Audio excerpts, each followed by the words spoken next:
আসসালামু আলাইকুম রহমতুল্লাহ। আমি আজকে ভিডিও দিব কিভাবে নফসকে তাজা করা যায়। আপনার নফস কিভাবে আপনার নফসকে জাগ্রত করবেন, আল্লাহর রাস্তায় পরিচালনা করবেন।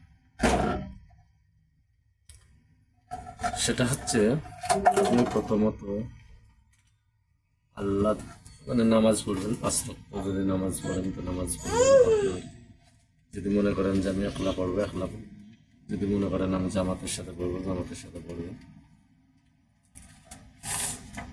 প্রত্যেকটা পীর আউলিয়ারা ঠিক এইভাবেই আপনারা মনে করেন আল্লাহকে পাওয়া গেছে বা আমার বিশ্ব নবী মুস্তাফা সাল্লাল্লাহু আলাইহি সাল্লামকে হাতের গলায় পেয়েছে।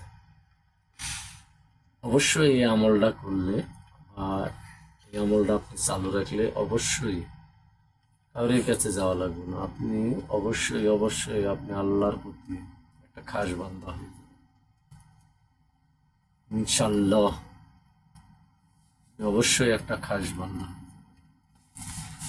আমলটা হচ্ছে আপনি নামাজ পড়লেন, 1 নম্বর পয়েন্ট হচ্ছে আপনারা নিরামিষ আপনাকে খেতে হবে। যেদিন আপনি এই আমলগুলো করবেন নিরামিষ খেতে হবে। আপনার এই ধ্যানের অনেক কারণ আছে। আপনারা যদি এগুলো করতে চান তাহলে আমাদের কাছে অবশ্যই জেনে নেবেন। আমরা বিনা পয়সায় আপনাদের এই ধ্যানগুলো আপনাদের শিখাই দিব।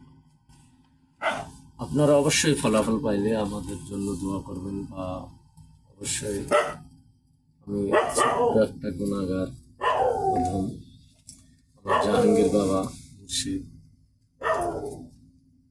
খাজা মঈনুদ্দিন চিশতি রহমতুল্লাহ আলাইহি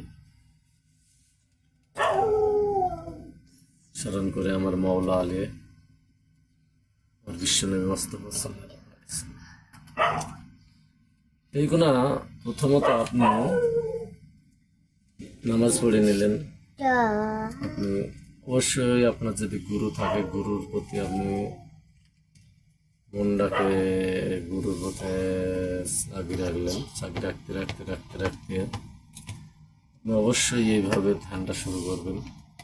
ধ্যান করতে এর ভেতরে কিছু জিকির আছে, যেমন ইয়া মাওলা, আমি এখন মুখে উচ্চারণ করছি, আপনারা অন্তর থেকে আপনারা উচ্চারণ করবেন আর নাক দিয়ে নিঃশ্বাস বের করবেন।